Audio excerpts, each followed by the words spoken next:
Welcome everyone to Trade with Rob, brought to you by WealthBuildersHQ.com. This update is for Friday, the 11th of August, 2023. Hope you're having a fantastic day. Let's go ahead and jump right in. Keep in mind that everything we look at is for educational purposes. Nothing's meant to be advice or recommendations.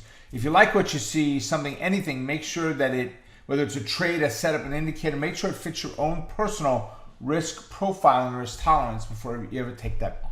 All right, so let's go ahead first and take a look at yesterday's setups. Cigna was the very first one, CI. Right, we had a continuation push yesterday. We did not get back up above that fib line, so no trade taken there on Cigna. That was one. Next one was First Solar, FSLR. First Solar did extremely well. Gap up, retest and a bounce. Closed profitable. Hopefully you pick some up on that one, right? And then PXD. PXD just was in the middle of nowhere. Just gapped and never continued away. So no trade taken on PXD. So 1 out of 3 today, not too shabby, right? Let's go ahead and look then at our first candidate, which is BDX.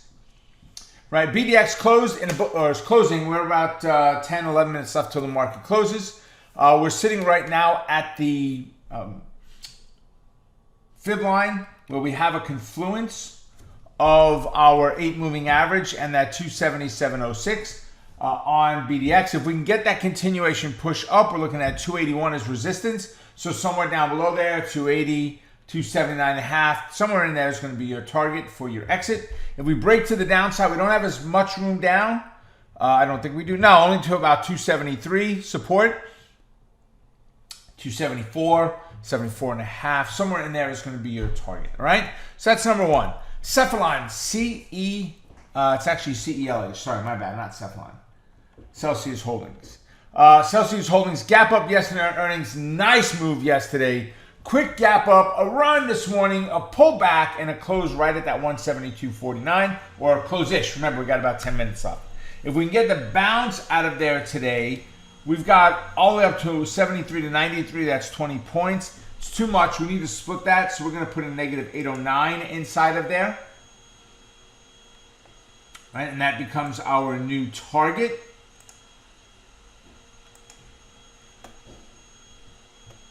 All right, so we get the continuation push and the bounce. We're looking at about 183 as resistance. I like it a lot. If we fail, there's a clear path all the way down to that 160 level, about 12 points. We've got a fib of 16, so we've got plenty of room to go. So once again, I like this one, both directions, good switchback trade, right? Last is Etsy. Okay, so Etsy's moved in the last 2 or 3 minutes since I got the video started. So you can see the entire fib. I'm gonna bring this in and unscrunch. Let's just activate the chart and hit escape. Okay, so now I'll scrunch from here. All right, so we're just under that $80 level on Etsy. If we push down a little bit, retest and drop, we're looking at about 74 as support, so maybe 74.5, 74.75 is your target. If we break above that 80 level, retest and bounce, we're looking at about 85.5 as resistance, so right about 85, 84.75, 84.5. But right about that range is what we're looking for, all right? So there you have it. 3 candidates all set up for today. Remember, it is Thursday. We don't normally do an update on Fridays. Next week, I am on vacay for a little bit, so we're probably not going to get anything off while I'm in Florida, thrilling and chilling. So I don't know how much chilling we'll be doing with as hot as it is down there right now. So it's like 93 today where we're going. So it's going to be a little bit warm. But do this while I'm gone, and even today, go over to tradinglikeaboss.com. It's one of our sites, and it's a site where we list all of our free resources. Go in there and check it out, all the free trainings. Tony Benson's got a great training coming up. If you want to learn more about fibs and how we draw them and why, there's free trainings on there. So take advantage of that, all right? Have a great rest of your day, and I will see you all at our next update. All right, folks, take care. Bye for now.